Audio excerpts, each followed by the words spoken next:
Durante las primeras horas de la Segunda Guerra Mundial, los nazis lanzaron un nuevo estilo de combate letal: la Blitzkrieg. El ejército de Hitler luchó sin cesar a un ritmo que parecía imposible. Tenían que estar 3 noches sin dormir. En mayo de 1940, tan solo 86 soldados alemanes derribaron la fortaleza más inexpugnable del mundo. 6 semanas más tarde, gran parte de Europa occidental estaba bajo el control del Eje. ¡Vaya! Había rumores de que los nazis tenían un arma secreta. Y al final resultó ser cierto. Una pastilla que daba un poder a los soldados para luchar traspasando los límites de la resistencia humana. Era muy tentador para los soldados tener una sustancia que funcionaba a modo de estimulante. ¿Pudo convertir una peligrosa pastilla a los soldados de Hitler en superhombres y darles resistencia para conseguir victorias apabullantes? Ese es el tipo de historias que nos encantan. Queremos descubrir la verdad que se esconde tras algunos de los casos más extraños de la historia. Los misterios de la Segunda Guerra Mundial. Soy historiador e intento buscar pistas en los documentos del pasado. Ah, vale. Hay como unas instrucciones y pone advertencia. Soy un explorador urbano que busca la realidad en lo que parece irreal y dejo que mi intuición me lleve a donde quiera. No sé cómo describir este lugar. Quizás como un jardín de piedras nazi. Todo será muy misterioso. Cuando descubramos la verdad acerca de las pastillas de batalla nazis. Misterios de la Segunda Guerra Mundial. Los yonkis de Hitler. Una de las batallas más misteriosas de la Segunda Guerra Mundial empezó el 10 de mayo de 1940. Por aquel entonces, el fuerte Evenemaa belga era el más grande e impenetrable del mundo. Pero tan solo 86 soldados nazis destruyeron todos sus cañones y obligaron a los belgas a rendirse. Nadie entendía cómo lo habían conseguido. Todo el mundo estaba asustado. Y aquello no se quedó ahí. Un capellán militar belga se horrorizó y escribió en su diario que durante aquel ataque había visto unos extraños aviones con los motores apagados que sobrevolaron la zona. Parece una historia de ciencia ficción sobre unos alienígenas que atacan a la Tierra. En los días siguientes, el New York Times publicó que los nazis habían lanzado un arma secreta, que podría ser un gas neurotóxico. Los nazis encerraron a los soldados belgas capturados en Evenemaa en una prisión en un pueblo remoto alemán para que nadie pudiera informar al mundo de lo que estaba pasando. Un año después de aquel asalto, la gente seguía lanzando extrañas hipótesis como la revista Life, que afirmaba que los agricultores alemanes que vivían cerca de Evenemaa habían destruido el fuerte con bombas camufladas en fertilizantes. No me lo creo. ¿Cuál es la historia real? Sam y yo debemos averiguarlo.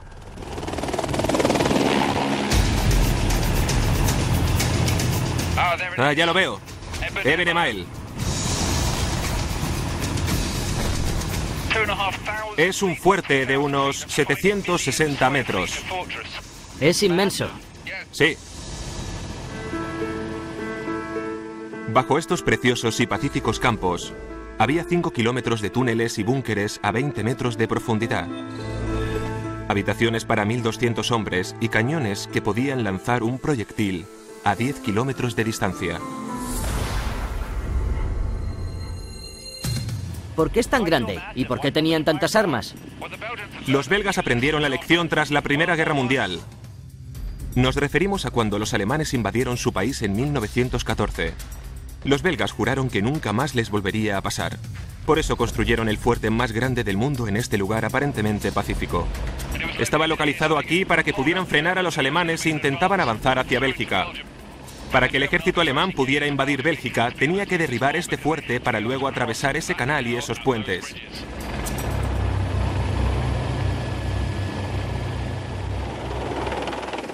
De hecho, al ver este gigantesco fuerte, se entiende por qué todo el mundo se quedó atónito al saber que solo 86 soldados nazis consiguieron silenciar la poderosa artillería belga.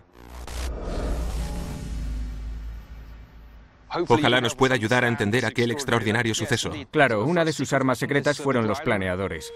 A eso se refería el capellán militar cuando describía unos aviones planeando silenciosamente. Pasadas las 4 de la madrugada del 10 de mayo de 1940, 9 planeadores nazis aterrizaron en Eben Emael y desplegaron a 86 soldados cuando nadie esperaba un ataque. Los nazis eran unos expertos con los planeadores, aunque irónicamente hubieran perdido la Primera Guerra Mundial y les hubieran prohibido tener fuerzas aéreas. Pero el Tratado de Versalles no especificaba nada sobre planeadores. La batalla del fuerte Eben Emael fue la primera en incluir aquellos artefactos. Al estar entrenados para defender un ataque terrestre como en la Primera Guerra Mundial, los 750 belgas del fuerte fueron atacados por sorpresa. Pero por cada soldado alemán había 10 belgas. El impacto inicial y el asombro no habrían sido suficientes para derribar este lugar. Pero si Josh dijo que los planeadores fueron su primera arma secreta, es porque debían de tener más, ¿verdad? ¿Cuál fue la segunda? La segunda era una nueva bomba, un nuevo tipo de explosivo denominado carga hueca. La carga hueca es un tipo de explosivo que concentra la fuerza de la explosión del proyectil en un objetivo en concreto. Se inventó para hacer explotar túneles de minas, nunca se había usado en una guerra y fue lo que derribó Eben Emael. Esta es la entrada de la posición de la artillería. Dios, ¿qué demonios pasó ahí? A primera hora de la mañana del 11 de mayo de 1940, 3 alemanes con una gran carga hueca de 50 kilos bajaron por esas escaleras y colocaron el proyectil justo aquí.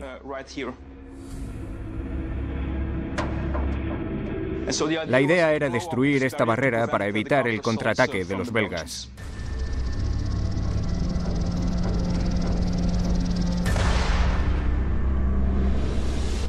¡Qué retorcidos eran! Sí, colocaron la carga hueca aquí.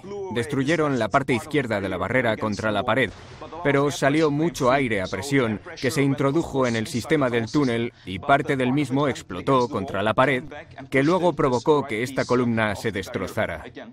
¿Entonces esto es el rebote contra el hormigón? Sí. Vaya potencia tenía.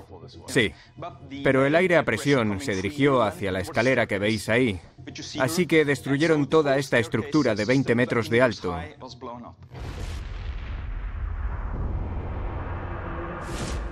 Todo lo provocó el efecto del aire a presión. ¿Qué fue lo que creó esta obra de arte contemporánea?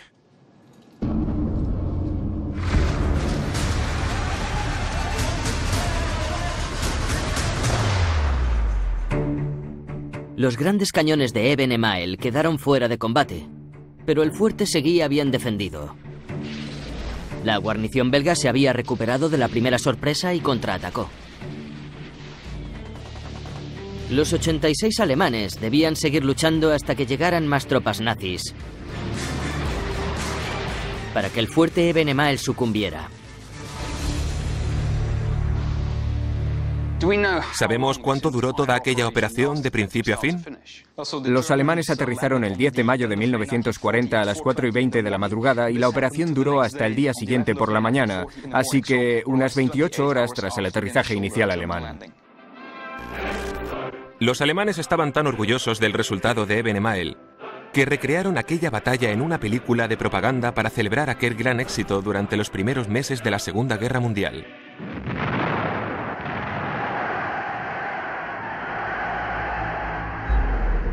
Hitler se había inventado una nueva forma de ataque letal. Los nazis la llamaron Guerra Relámpago, en alemán, Blitzkrieg. Se trata de un ataque fulminante que reprime la primera resistencia y luego sigue avanzando y atacando implacablemente, sin dejar que el enemigo se reagrupe. La Blitzkrieg fue la clave del éxito en el fuerte Eben Emael. Pero había algo que no me encajaba. Las guerras las lidian seres humanos, y la victoria depende básicamente de su resistencia física. ¿Cómo pudieron luchar durante más de 28 horas aquellos soldados de carne y hueso? Seguro que les dieron por todas partes. ¿Cómo aguantaron tanto tiempo? Estaban en una situación muy complicada porque los paracaidistas alemanes debían colocarse en posición de defensa y aquello duró mucho. Incluso pensaron en retirarse, pero también sabemos que se tomaban unas pastillas que se llamaban pervitina. ¿Unas pastillas? ¿Qué es la pervitina? Fue una sustancia que se desarrolló en el periodo de entreguerras que servía para que los paracaidistas y los soldados alemanes en general mejoraran su rendimiento físico. ¿Hay pruebas históricas que corroboren que tomaban drogas? Según algunos testimonios de después de la guerra, esas pastillas se distribuían antes de que los planeadores alemanes despegaran. No estamos seguros de si todos se las tomaban, pero estaban a su plena disposición. Así que quizás la victoria nazi en el fuerte Ebenemeil y el increíble éxito de la nueva guerra relámpago de Hitler estuvieran relacionados con esa tercera arma. ¿Estaría el ejército nazi bajo el efecto de las drogas cuando invadió Europa? La mañana del 10 de mayo de 1940, 86 soldados alemanes cumplieron con las expectativas del ideal nazi de los superhombres cuando asediaron el inmenso fuerte belga Ebenemeil, mediante el nuevo y brillante estilo bélico que los nazis denominaban Blitzkrieg. Pero para ganar, aquella guerra relámpago obligaba a los soldados a estar despiertos, en alerta y en movimiento durante días sin parar. Parecía imposible. Era como una proeza sobrehumana. Pero sabemos que los soldados que asaltaron el fuerte Ebenemeil se tomaban algo que los historiadores denominan píldoras energéticas. Una sustancia llamada pervitina. ¿Pero qué era la pervitina? ¿Era suficientemente potente como para convertir a los soldados en superhombres? Me he puesto en contacto con un experto en drogas nazis para que me informe sobre la pervitina. Me ha propuesto quedar aquí. Es un lugar extraño para una cita.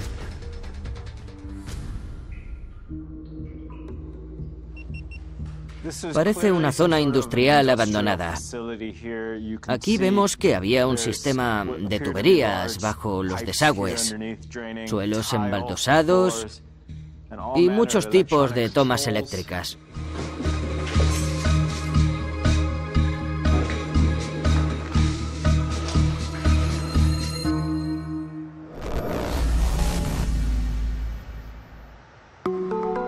¿Qué es este lugar? Es la antigua fábrica Temmler, una empresa farmacéutica que producía muchos fármacos. ¿Y qué hacían aquí en los años 30?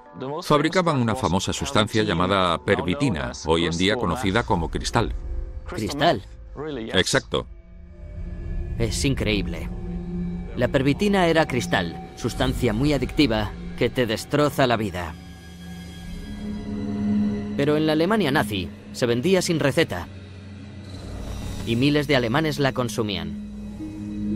Los camioneros, los profesores, los estudiantes, los artistas, incluso las amas de casa se la tomaban como revitalizante. También tenía uso médico. Era muy común.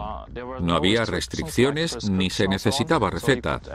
La podías comprar en la farmacia y toda la que quisieras, así que se extendió por toda Alemania.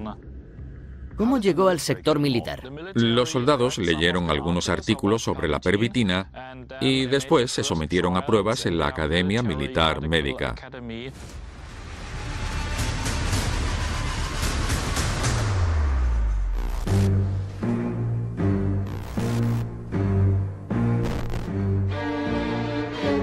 El 11 de abril de 1940.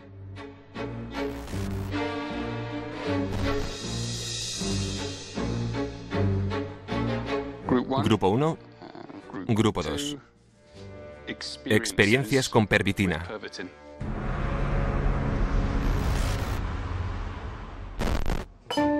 Hola, Sam. Hola, RJ. ¿Qué has encontrado? La pervitina es cristal y al parecer todos los alemanes se la tomaban.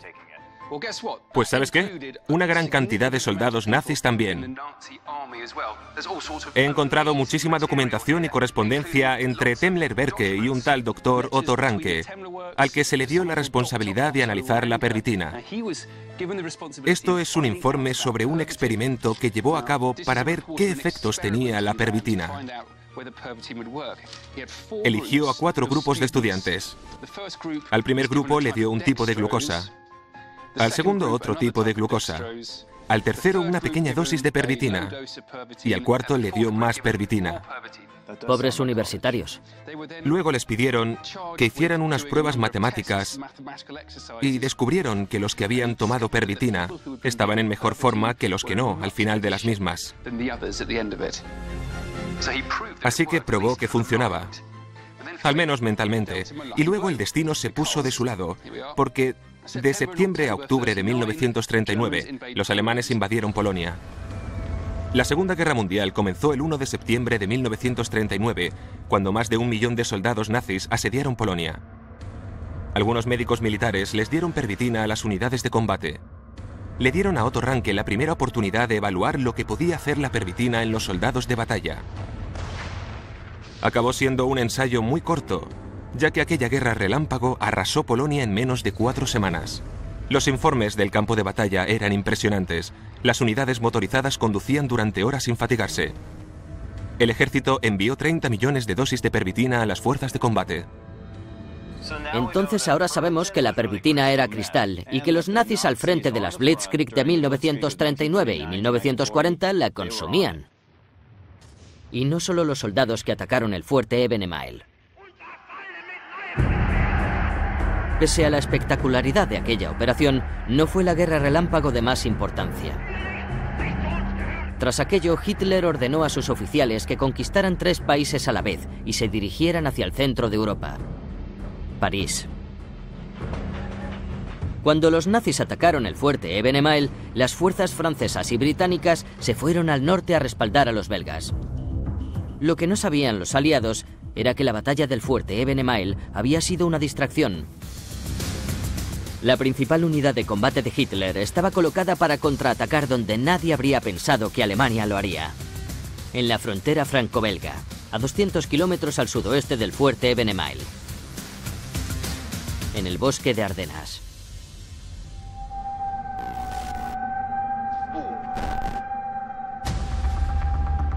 Este bosque es increíble. ¿Es así de frondoso por todas partes? Sí, es así por todo. Por eso los aliados no esperaban que los alemanes se atrevieran a entrar. Un ataque sorpresa en Ardenas era una idea brillante, pero también era muy arriesgado. Para sorprenderles, los soldados nazis tenían que caminar sin parar durante 4 días una distancia de 170 kilómetros, la mayor parte del tiempo por un bosque frondoso. 4 días. Tenían que estar 3 noches sin dormir y solo con subir esta pendiente te das cuenta de lo complicado de la hazaña.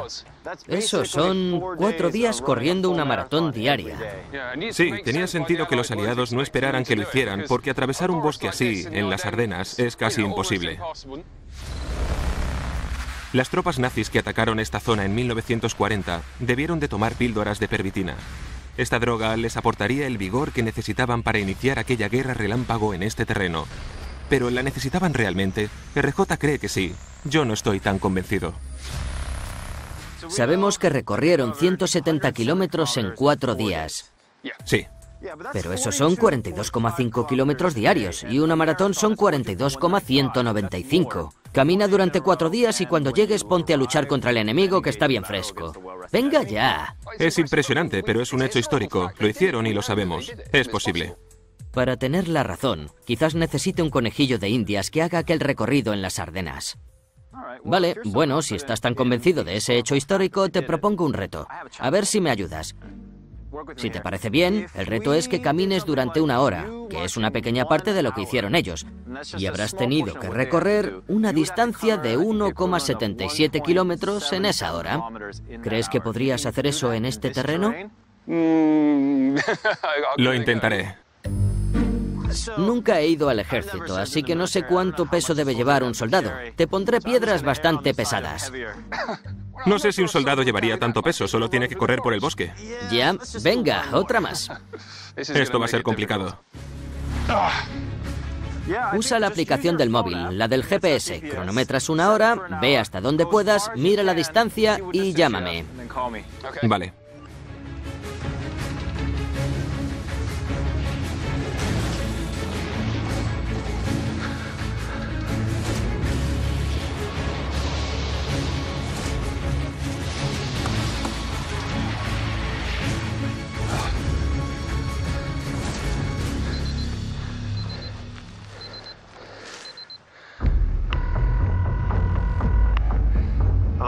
¿Te ha retrasado? Ya lo sé. Solo he conseguido caminar 1,5 kilómetros. No está mal, pero no son 1,77. No lo has conseguido. No, el terreno es horrible. Ya, y ten en cuenta que tienes que seguir caminando otras 23 horas, más 3 días, más lidiar una batalla con el enemigo. ¿Qué va? Eso es casi imposible. ¿Puedes venir a recogerme en coche? Estoy muerto. Vale, adiós. Ahora que he comprobado qué significa caminar por las Ardenas, me inclino a pensar que el combustible de la Blitzkrieg de 1940 fue la pervitina. Al atacar entrando por las Ardenas, los nazis obtuvieron una impresionante victoria sobre las fuerzas francesas y belgas, cuyo número sobrepasaba al del invasor. 5 semanas más tarde, se dirigieron hacia París. ¿Fue la pervitina lo que les hizo ganar aquella guerra relámpago? El consumir una sustancia tan potente como el cristal debió de ayudar a los nazis a triunfar en la batalla. Pero, ¿qué se experimentaba al luchar bajo los efectos de la pervitina? Vamos a conocer a alguien que la probó. Hola, Eric. Hola. Encantado de conocerle. Es un privilegio poder hablar con usted.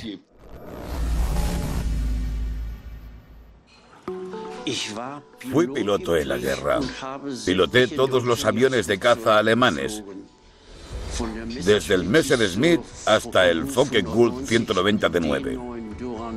Era el avión de hélices más rápido del mundo. Iba a 750 kilómetros hora.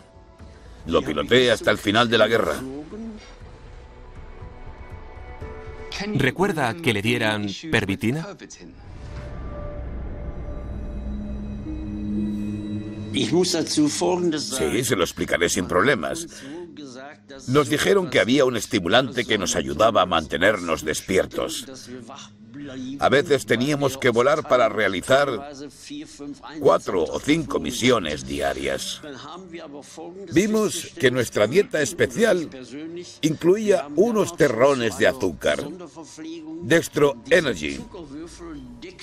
Se rumoreaba que contenían pervitina, pero no lo podíamos comprobar. Nos tragábamos, masticábamos o chupábamos aquella sustancia antes de las misiones especiales. Y cuando sabíamos que íbamos a misiones especialmente peligrosas, el comandante del escuadrón solía llegar con una botella de coñac y decía: "Daumen breite Prost". Aquello no solo era coñac, sino también pervitina para mantenernos despiertos. ¿Recuerda los efectos de la pervitina? Solo noté un efecto. Cuando estábamos en el aeródromo y no teníamos misiones especiales, estábamos igual de agotados y cansados que el resto que había trabajado todo el día. Pero cuando pilotábamos durante 2 o 3 misiones y nos tomábamos Dextro Energy o aquel coñac, ya no queríamos ni dormir.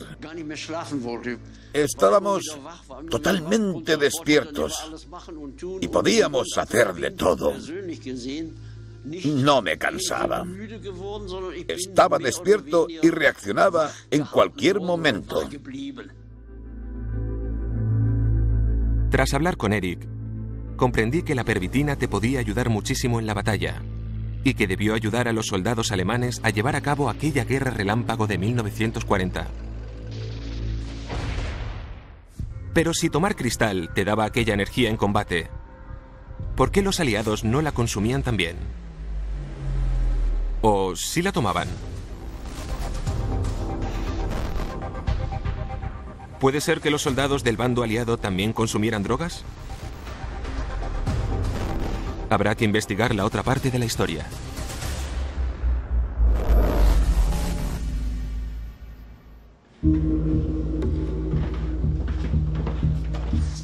Lo primero que haremos será analizar este kit de supervivencia. Este kit era por si estabas en una misión, en un avión o un barco y te abatían. Que tuviera suministros para unos 2 o 3 días.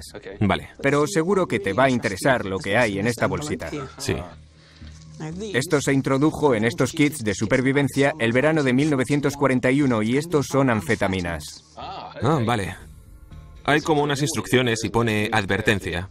Sí, esta bolsita contiene sulfato de bencedrina, que es una versión más floja de lo que se tomaban los nazis durante la Segunda Guerra Mundial. Y aquí tenemos una carta secreta escrita por el doctor de Winston Churchill, el señor Charles Wilson, dirigida al primer ministro. La fecha no se sabe, pero seguramente es de principios de 1941. En la carta, el doctor le dice a Churchill que los británicos descubrieron que en la invasión de Francia y en la batalla de Inglaterra, los alemanes usaban pervitina, que era una metanfetamina. La carta está escrita con el propósito de llamar la atención a Churchill respecto a que los alemanes les estaban superando en el terreno de la química. Una de las ideas que intenta recalcar Wilson es que quizás los británicos también debían empezar a usar aquellos estimulantes. Así que en 1941, el médico privado de Winston Churchill le sugirió que las anfetaminas podrían ayudar a los soldados aliados a resistir ante los superhombres drogados de Hitler. Pero el uso de aquellas sustancias por parte de los aliados fue muy diferente. Los aliados no se lanzaron al vacío, sino que estuvieron unos 2 años y medio probando sus sustancias en laboratorios y zonas operativas. Te voy a enseñar este documento en el que se advierte del uso de la bencedrina en una revista médica de octubre de 1944.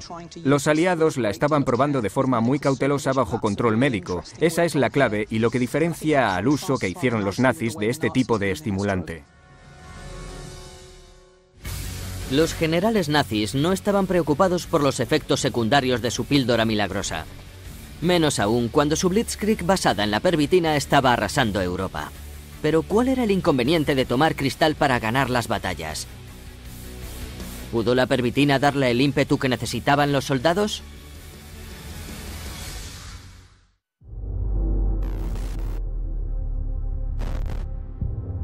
Esto es todo lo que sabemos sobre la pervitina, la droga nazi. Era cristal. En la Alemania nazi la podías comprar sin receta. Miles de alemanes la consumían. El ejército se la daba a los soldados que iniciaron la ofensiva contra Polonia y Francia. Y les permitía luchar sin sentirse fatigados. No es de extrañar que a los oficiales nazis les encantara. Pero estamos hablando de cristal. No todo podía ser tan bonito.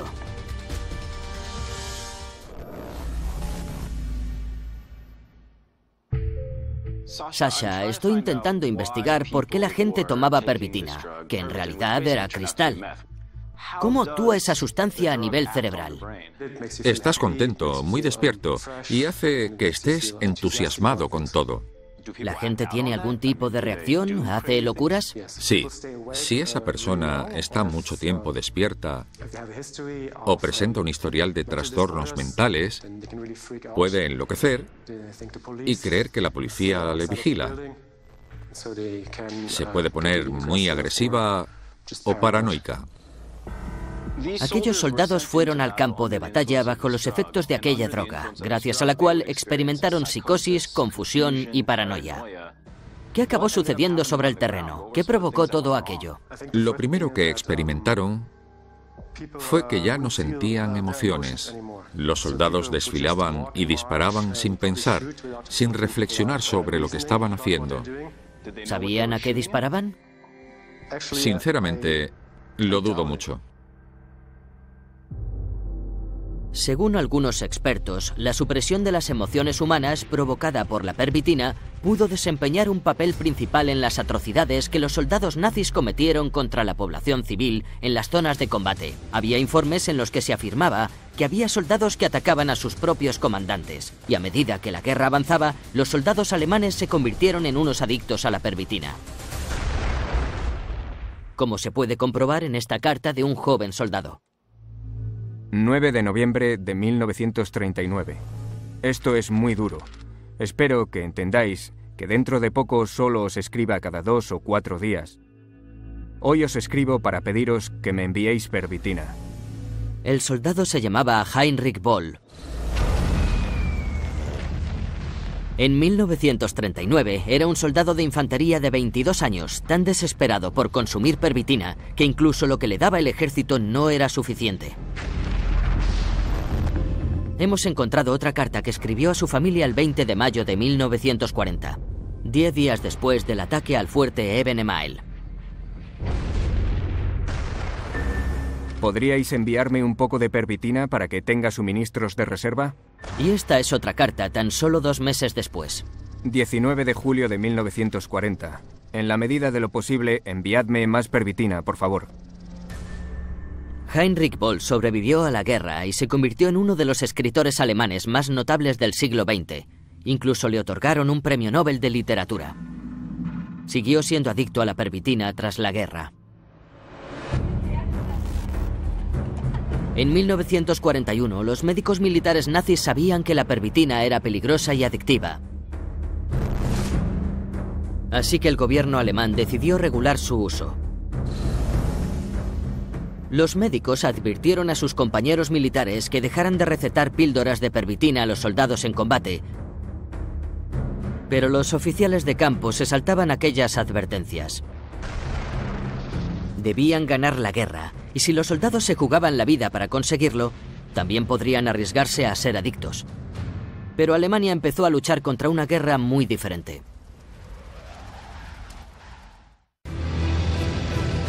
En el invierno de 1941, la Blitzkrieg se había acabado. El ejército de Hitler estaba bloqueado en una desesperada batalla contra los soviéticos en las inmensas planicies y las calles de las ciudades de Rusia.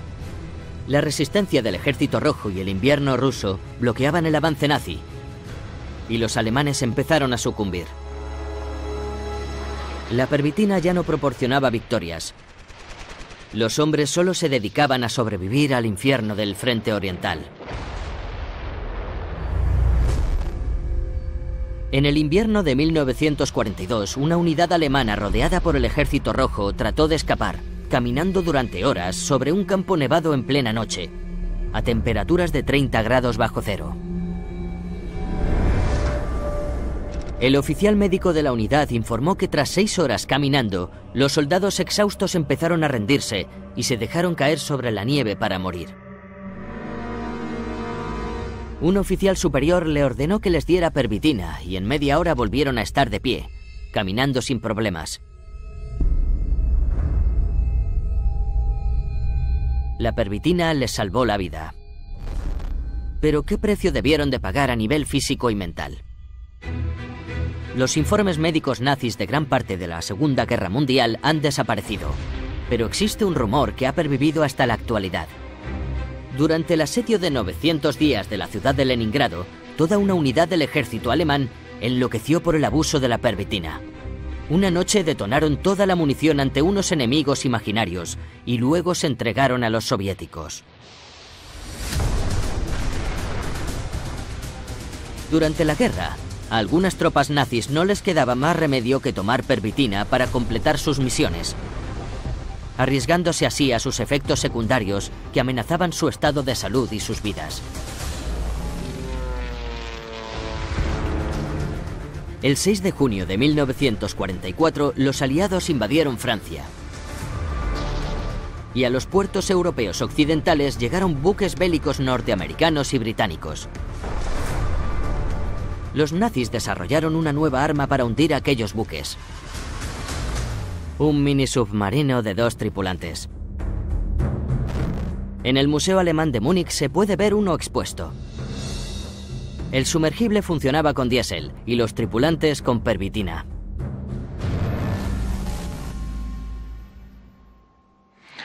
Este es un mini submarino que entró en acción en 1944.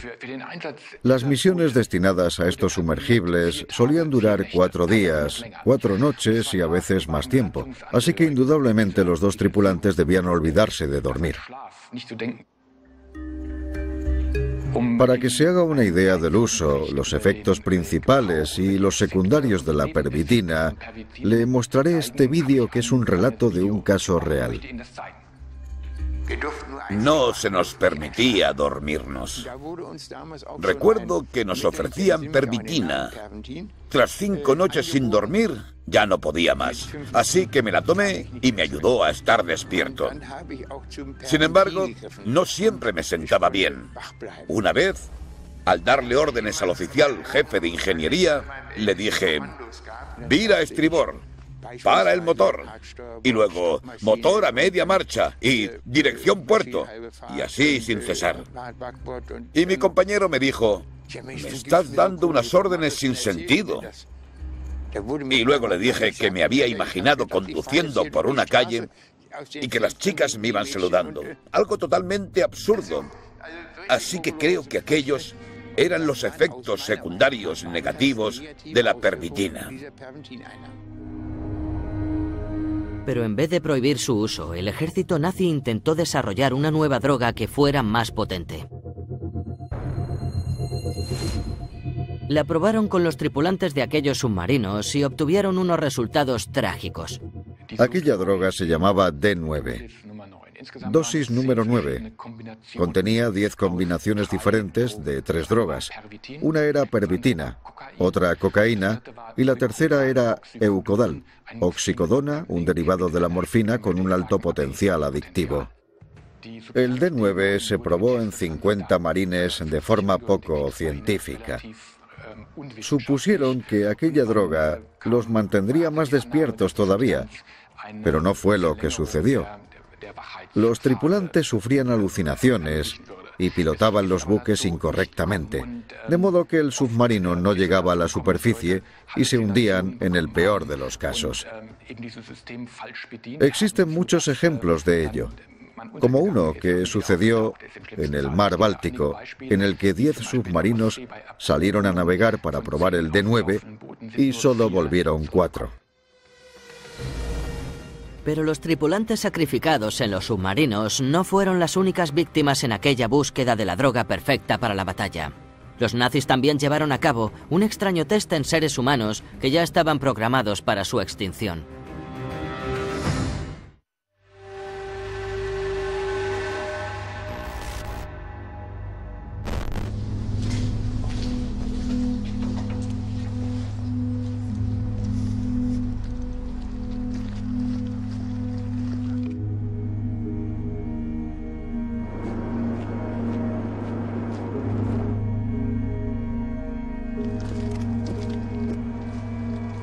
Desde el año 1936 hasta que la Segunda Guerra Mundial finalizó en 1945, encarcelaron a más de 200.000 personas en el campo de concentración de Sachsenhausen. Los judíos, los romaníes, los homosexuales, los obreros esclavos de Polonia y de la Unión Soviética y los prisioneros de guerra de los aliados fueron la mano de obra de este campo. Fallecieron decenas de miles. Y utilizaron a algunos prisioneros de conejillos de Indias. Al parecer, en este campo se realizaban experimentos médicos y pruebas con sustancias bajo el lema «El trabajo te hará libre». He quedado con una persona que me aportará más información del lugar. Voy a dar una vuelta.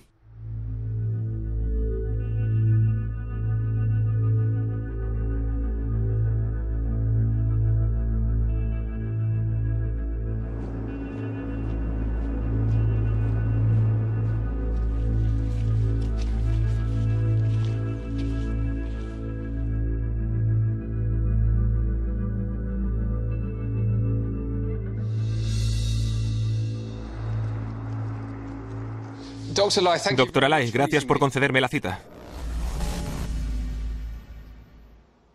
¿Puede ser que aquí se hicieran pruebas con un nuevo tipo de droga? Se realizaron muchos experimentos médicos en los campos de concentración.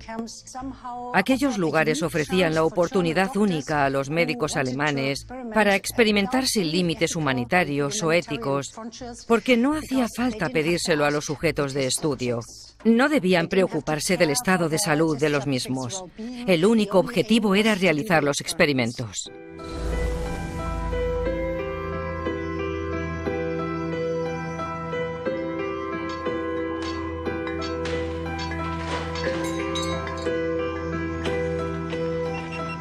Esta zona del campo de concentración es muy extraña.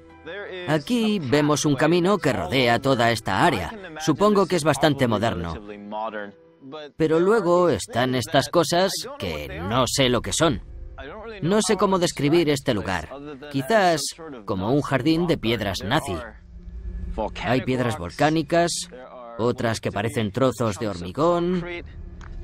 Luego hay otras zonas donde hay arena y hierba, y todo ello en un camino en forma de semicírculo.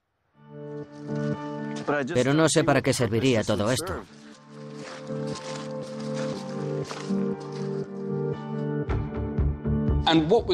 ¿Qué vínculo había entre este campo en particular y aquella nueva droga? Estaba relacionado con el camino para probar calzado. Cuando empezó la guerra, el resto de países dejaron de exportar cuero a Alemania. Las empresas alemanas tuvieron que crear un cuero artificial para suministrar al ejército nazi con botas. En Sachsenhausen, ordenaron a un grupo de prisioneros que se pusieran aquellos zapatos fabricados con cuero artificial y que caminaran 40 kilómetros diarios sin parar. Para su asombro, podían hacerlo. Pero lo que no sabían los reclusos es que resistían físicamente gracias a una combinación de cocaína, oxicodona y pervitina. Tengo un testimonio de un recluso polaco, Tadej Grodzki. El grupo experimental estaba formado por 120 o 130 personas que caminábamos con aquel calzado. En aquel momento no supe que estaba formando parte de un experimento médico. Me seleccionaron sin más. No recuerdo gran cosa, pero sí que nos inyectaron una sustancia. Luego caminamos unas 24 horas en la plaza sin parar, gracias a los efectos de la droga. Podía caminar todo un día, una noche e incluso hasta el día siguiente. Y de tanto en tanto nos sacaban del circuito para analizar la orina. Hola. He visto unas zonas con el suelo lleno de piedras. Todas son de diferentes tipos y están colocadas en semicírculo. No sé para qué sería. Es una pista de pruebas. Obligaban a los reclusos a caminar por ese semicírculo sin parar para probar la resistencia del cuero de unos zapatos. ¿Todo esto solo para probar unos zapatos? Zapatos, pero también drogas. Incluso después de la pervitina no dejaron de experimentar. Tenían que seguir probando nuevas drogas para ver si podían encontrar la solución. No les importaban los efectos secundarios, tampoco el tema de la adicción, solo querían presionar a la gente el máximo posible.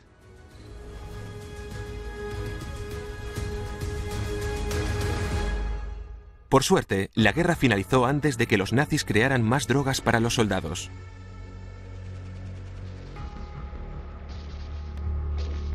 Al comienzo de la Segunda Guerra Mundial, la versión nazi del cristal les ayudó a obtener algunas de sus victorias más brillantes.